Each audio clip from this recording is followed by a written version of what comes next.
ఈరోజు గోవులను అక్రమ రవాణా చేస్తే సమాచారం ఇవ్వాలి, వాహనాలు ఆపి తనిఖీ చేసే అధికారం గోరక్షకులు లేదనే ఒక వార్త వెలుగు పత్రికలో వచ్చింది. దాన్ని డీజీపీ జితేందర్ గారు ఈ కామెంట్ చేసినట్టుగా మనం చూస్తూ ఉన్నాం. గోరక్షకులకు సంబంధించినటువంటి విషయంలో మేము ప్రతిసారి మొత్తుకునేది ఇదే. గోరక్షణ పేరుతో మీరు చేస్తున్నటువంటి రాజకీయాలు ఏవైతున్నాయో అవి ఎవరి ప్రాణాలు తీయడం కోసం అని చూసిన ప్రతిసారి కేవలం ముస్లింలు టార్గెట్గా, లేదంటే దళితులు టార్గెట్ చేస్తున్నటువంటి రాజకీయాలు తప్ప గోరక్షణకు సంబంధించిన విషయంలో గోరక్షకులు చేస్తున్నటువంటి ఏ ఒక్క పని కూడా గోవుల్ని రక్షించడం కోసం కాదు.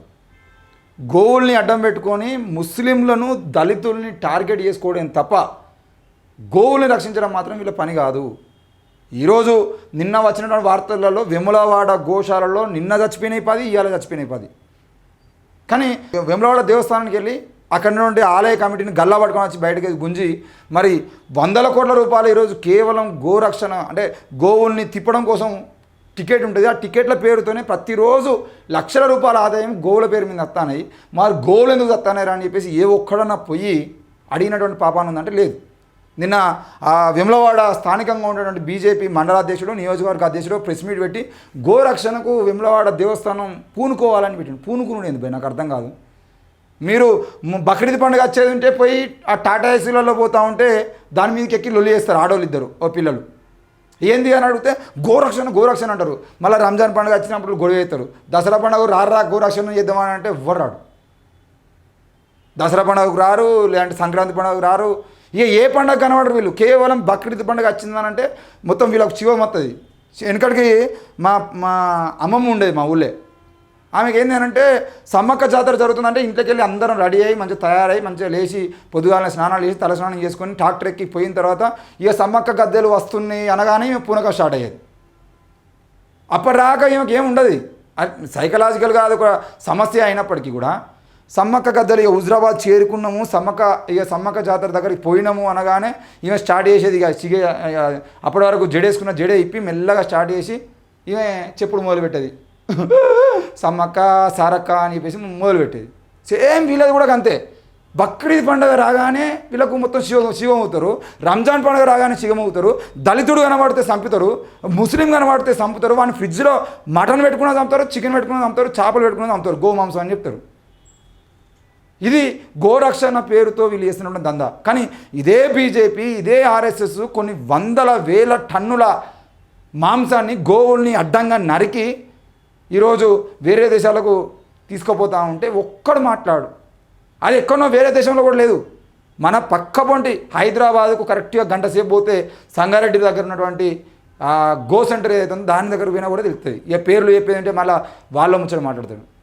పేరుకేమో దాని మీద మొత్తం ముస్లిం పేరు ఉంటుంది, ఓనర్ మాత్రం బాపన ఉంటాడు. వాని జోలికి ఎవడు ఓడు. మళ్ళా మీ గోరక్షణ సంఘాలు సంగారెడ్డిలో లేవా? హైదరాబాద్లో ఉన్నకి కళ్ళు కనబడతలేవా? పాత బస్తికి ఉరుకుతాడు, లేదంటే ఇంకో ఏరియాకి ఉరుకుతారు, ఇంకో ఏరియాకి పోతారు. అంటే గోరక్షణ అంటారు. మరి అక్కడ చస్తున్నటువంటి వెములవాడలో చనిపోతున్నటువంటి గోవుల గురించి ఎవడు మాట్లాడాలి? సంగారెడ్డిలో చంపబడుతున్నటువంటి మాంసం పేరుతో కేవలం మాంసం కోసమే చంపబడుతున్నటువంటి ఆ సంగారెడ్డిలో ఉన్నటువంటి ఫ్యాక్టరీల గురించి ఎవడు మాట్లాడాలి? దమ్ముంటే వాళ్ళ గురించి మాట్లాడండి. లేదంటే డీజీపీ జితేందర్ గారు చెప్పినప్పుడు అన్నీ మూసుకొని ఏదైనా ఉంటే 100 డైల్ ఫోన్ చేసి పలానా వ్యాన్లో ఆవులు పోతున్నాయని మాకు సమాచారం ఉంది, దయచేసి దాన్ని ఆపండి అని చెప్పేసి చెప్పండి. ఆ డ్రైవర్లుగా పోతున్నటువంటి వాళ్ళకేం తీట కాదు, వాళ్ళ డ్యూటీ వాళ్ళు చేస్తూ ఉంటారు. ఈరోజు ఓనర్ ఫోన్ చేసి పలానా ఒంగోలు నుండి లారీ వచ్చింది వరంగల్ తీసుకురారా అంటే వరంగల్కు వాడు ఆ లారీ వేసుకొని పోవాలి. అందులో ఆవులు ఉన్నాయా, బర్రెలు ఉన్నాయా, కుక్కలు ఉన్నాయా, పందులు ఉన్నాయా మనకు సంబంధం లేదు. ఆ డ్రైవర్గా పనిచేసే అటువంటి పోరాడు పక్క దళితుడు, ఎస్సీ ఎస్టీ బీసీలనే ఉంటాడు. వాడిని కొడతారు వీళ్ళు. నువ్వు గోరక్ష అరే వానికి ఏం సంబంధం లేదురా అయ్యా, నేను కిరాయికి వచ్చినా అంటే కూడా చెప్తున్నారు వీళ్ళు. వాడిని కొట్టి వాడిని చంపుతారు. సో ఇలాంటి ముచ్చట్లే జరుగుతున్నాయి. దేశవ్యాప్తంగా జరుగుతున్నటువంటి మొత్తం గోరక్షణ పేరుతో చేస్తున్నటువంటి హత్యలు, దాడులు మొత్తం కూడా గురవుతున్నది ముస్లింలు, దళితులే. కాబట్టి దయచేసి మీ గోరక్షణకు అసలు మీ అందరికన్నా ముందు ఈరోజు ఆర్ఎస్ఎస్ ఎత్తుకున్నటువంటి గోరక్షణ అనేది కాదు, మొత్తం పశువులనే చంపద్దు, జంతువులనే చంపద్దు అని చెప్పినవాడు బుద్ధుడు. ఆయన డైలాగులు కాపీ కొట్టుకొని వివేకానందలు అంటే వాళ్ళు చెప్తే మీరు ఏదో ఏతులకు ఇలా గోరక్షణ అని మాట్లాడతారు. కోడి తింటే మంచిదే, మేక తింటే మంచిదే, పంది తింటే మంచిదే, అన్ని మంచిదే, కానీ గోవును మాత్రం తినదని చెప్పేటువంటి పరిస్థితులు మీకుంటాయి కావచ్చు. నిన్న ఆమె కొత్తగా వచ్చినటువంటి అవతార పురుషి ఆమె మాట్లాడుకుంటూ ఆవు పాలు తాగేది ఉంటే ఆవు రక్తం తాగినట్టే అని మాట్లాడుతుంది. అదే ఆవు పాలతో శివలింగానికి లేదంటే మీ దేవుళ్ళ విగ్రహాలకు అభిషేకం చేస్తారు కదా, మరి రక్తంతో అభిషేకం చేస్తారా మీరు? దాని గురించి మాట్లాడమంటే ఎవ్వరికి నోరెత్తది. పెరుగుతోని చేస్తూ ఉంటారు. ఆవు పాలు, స్వచ్ఛమైన ఆవు పాలు, స్వచ్ఛమైన నెయ్యి అంటారు. అంటే రక్తాన్ని మొత్తం స్వచ్ఛంగా తీసుకొని ఆ స్వచ్ఛమైనటువంటి రక్తాన్ని మీరు మరిగించి అంటే పులిగించి దాన్ని పెరుగు చేసి దాని నుండి తీసినటువంటి స్వచ్ఛమైన రక్తం నుండి ఈరోజు మీరు అభిషేకం చేస్తారా? మరి ఈరోజు ఆవు పాల నుండి వచ్చిన ఆవు పాలతో అభిషేకం చేయడం అనేది తప్పు అని మాట్లాడితే, మరి ఆవు పాలతో వచ్చినటువంటి నెయ్యి నుండి చేస్తున్నటువంటి లడ్డూలు తినేటువంటి వాళ్ళు దాని గురించి ఎందుకు మాట్లాడుతున్నారు? అంటే ఆవు రక్తం నుండి తీసినటువంటి లడ్డూలేనా అవి? ఇట్లా మాట్లాడితే మీకు మొత్తం మనోభావాలు మానభంగాలు అవుతాయి. గోవుల అక్రమ రవాణా గురించి తెలిస్తే పోలీసులకు సమాచారం ఇవ్వాలని డీజీపీ జితేందర్ అన్నారు. వాహనాలను ఆపి తనిఖీ చేసే అధికారం గోరక్షకులకు లేదని శుక్రవారం ప్రకటనలో ఆయన పేర్కొన్నారు. బక్రీద్ సందర్భంగా ఇలాంటి అవాంఛనీయ ఘటనలకు తావు లేకుండా అన్ని చర్యలు తీసుకుంటున్నామని తెలిపారు. అన్ని చర్యలు ఇక్కడ డీజీపీ జితేందర్ గారు కూడా మేము చెప్తా ఉన్నాం, మీరు ఏం చర్యలు తీసుకోరు. ఇలాంటి విషయాలలో పోలీసులు చేతులు పట్టుకొని కూర్చోవడమే. వేరే విషయాలు అయితే మాత్రం వచ్చి నిరుద్యోగులు కనబడ్డా, ఉద్యోగులు కనబడ్డా, ఉపాధ్యాయులు కనబడ్డా, ఉద్యోగ సంఘాలు ధర్నాలు చేసినా, కార్మిక సంఘాలు ధర్నాలు చేసినా, కమ్యూనిస్టులు ధర్నాలు చేసినా, ఇంకెవరు ధర్నా చేసినా వచ్చి లాఠీలకు పని చెప్పేటువంటి ఈ పోలీసులు గోరక్షణ పేరుతో వచ్చి ఇవ్వడం దాడి చేస్తే మాత్రం వచ్చి చేతులు ఆడుకుంటారు. మేము చూస్తామండి, మీరు వెళ్ళండి, మేము చూస్తామండి, మీరు వెళ్ళండి, మేము కేసు పెడతామండి. వాళ్ళకు భయపడి మీరు పని చేస్తూ ఉండటం పరిస్థితి ఉంటుంది. దయచేసి నేను వాళ్ళకు భయపడాలో లేకపోతే మీ పోలీసులకు సంబంధించిన విషయం మాట్లాడుతున్నాను. ఎవరైనా అంతే, ఎవరి విషయంలోనే అదే తీసుకోవాలి మీరు. కానీ ఇక్కడ కేవలం బక్రీద్ సందర్భంగా వచ్చినట్టు మాట్లాడేటువంటి వాళ్ళని మాత్రం దయచేసి, ఎందుకనంటే ఈరోజు పోషమ్మ గుడికో లేదంటే బోనాల పండుగ వచ్చేటో కోళ్ళను, మేకలను, బర్రెలను, గొర్రెలను అన్నింటినీ గుళ్ళ ముందే కోస్తారు. అక్కడ మాత్రం జంతువధ వద్దు అని ఎవరు మాట్లాడరు. ఆనాడు ఎవడు కనబడరు రోడ్డు మీద. ఈరోజు బక్రీద్ పండుగ రాగానే జంతువధ వద్దు, జంతువధ వద్దు, జంతువధ వద్దు. వీడు ఐస్ క్రీమ్ బండు ఐస్ క్రీమ్ అనుకుంటూ వచ్చినట్టు తెల్లారంగా 2 రోజుల పాటు ఇదే ఉంటుంది ఇక జంతువాద గురించి.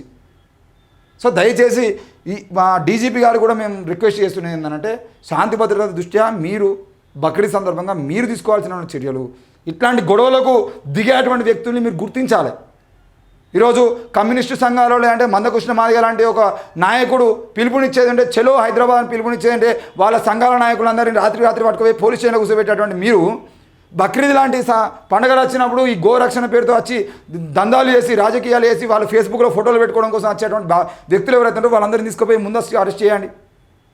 శాంతి పద్ధతులకు ఇలాంటి భంగం కలగదు.